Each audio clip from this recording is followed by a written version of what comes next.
মিজৌরির এক মহিলাকে ৪৩ বছর জেল খাটার পর নির্দোষ ঘোষণা করা হলো। মুক্তি পেলে তিনিই হবেন বিনা দোষে সবথেকে বেশি দিন জেলে কাটানো কোনো নারী।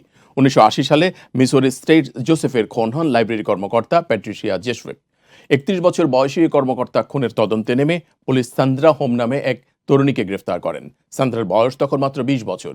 তার বিরুদ্ধে প্রমাণ ছিল তার নিজেরই স্বীকারোক্তি। পরে মামলায় দোষী সাব্যস্ত হন সান্দ্রা। আদালত তাকে আমৃত্যু কারাদণ্ড দেয়।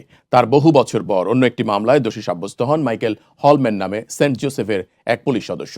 আর ওই মামলায় জেল হয় তার। প্যাট্রিসিয়ার খুনের সময় হলম্যানের বয়স ছিল ২২ বছর। তার কাছ থেকে প্যাট্রিসিয়ার কানের দুল পায় পুলিশ। আর এই বিষয়ে বহুবার হলম্যানকে জেরা করা হলে সরকারি কৌশলী তার বিরুদ্ধে কখনোই ঠিকঠাক মামলা দাঁড় করাতে পারেনি। পরে ২০১৫ সালে জেলেই মারা যান হলম্যান।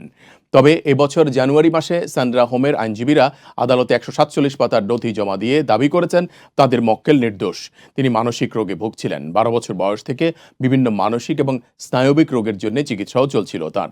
এজন্য অপরাধ না করেও স্বীকারোক্তি দেন তিনি। আর সেই নথি পর্যালোচনা করে এবং ৩ দিনের শুনানির পরে বিচারক বায়ান হর্সম্যান রায় দিয়েছেন সান্দ্রা নির্দোষ। পাশাপাশি ৩০ দিনের মধ্যে তাকে মুক্তি দেওয়ারও রায় দেওয়া হয়।